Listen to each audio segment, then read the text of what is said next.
You are what you eat. And when you're putting junk in your body day in and day out with every meal, then you're going to start to feel like junk. In this video, I want to talk about intentional eating and how it can help you live better, feel better, and lose some weight in the process when you're over 40 and your whole body has turned against you. Losing weight is harder later in life. It's important to fully understand what we're putting in our bodies. Let's have a conversation about our health and why we should be paying attention to what we put in our bodies over 40. Intentional eating is, in a nutshell, eating certain foods for a specific purpose. Now, we are probably all in a state of every bite counts because, think about it.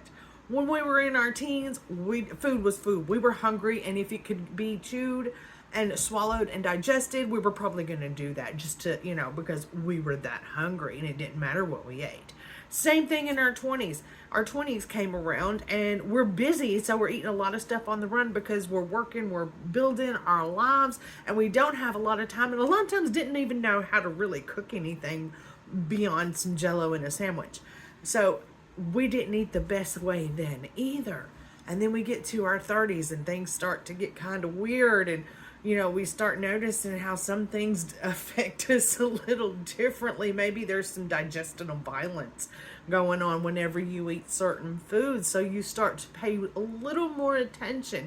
And then you get in your late 30s and you start packing on pounds and you don't know why. And so you just start trying every diet out there. You're doing the keto diet. You're doing your mom's grapefruit diet from 30 years ago. You're doing the soup diet, carnivore, going vegetarian or vegan just for the sake of losing this weight, and it's not coming off. Intentional eating might be something you want to try.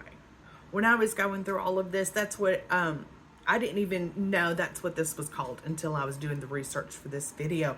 And I came across an article that was discussing intentional eating, and that's making every bite count. That is something I've been doing since my kids were toddlers and on a 2-year hunger strike where they would only eat Jell-O, hot dogs, and peanut butter. And then my daughter's allergic to peanut butter, so that put a stop to that.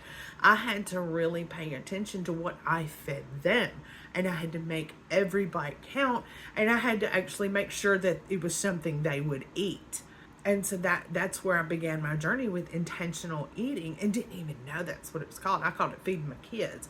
But I started doing that with myself. In my middle to later 30s, I started having some, I call it digestional violence, IBS, inflammatory bowel syndrome. Certain things will upset my stomach, and it's not only, it's a whole problem. Like, if you know, okay? It's a whole thing.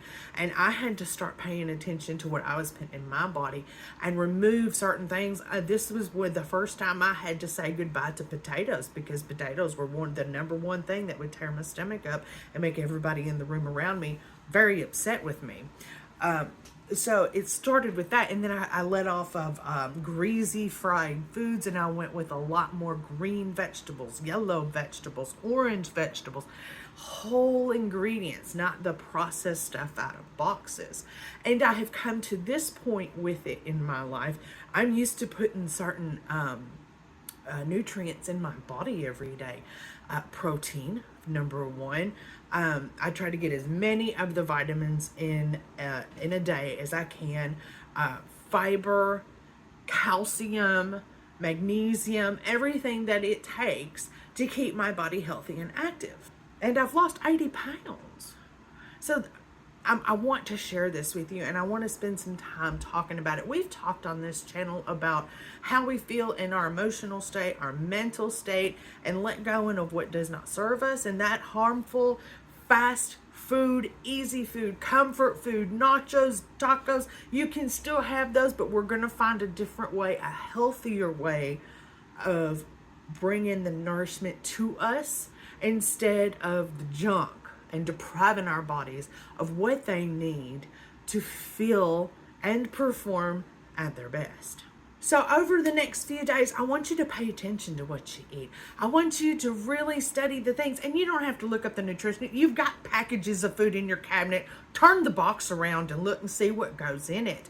Can you read everything on the label? Can you pronounce it? Are these ingredients found in nature, or were they developed in a lab?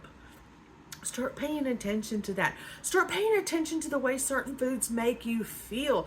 If you've got a stomach ache every afternoon at 2 o'clock, what are you eating for lunch? What did you have for a snack? If you're getting lightheaded and dizzy in the morning, did you skip breakfast again? You probably did. Stop doing that. And yes, you need more than one piece of toast, okay? So what's on your plate? Let me know down in the comments. What's something that you know you cannot eat because you will be absolutely miserable the next day or in a few hours? Let me know down in the comments. Before you go to the next video, hit the like button if you found this helpful and informative. And if you're interested in taking this journey with me with intentional eating and learning how to put better things in our bodies so we can fucking feel better, subscribe to the channel.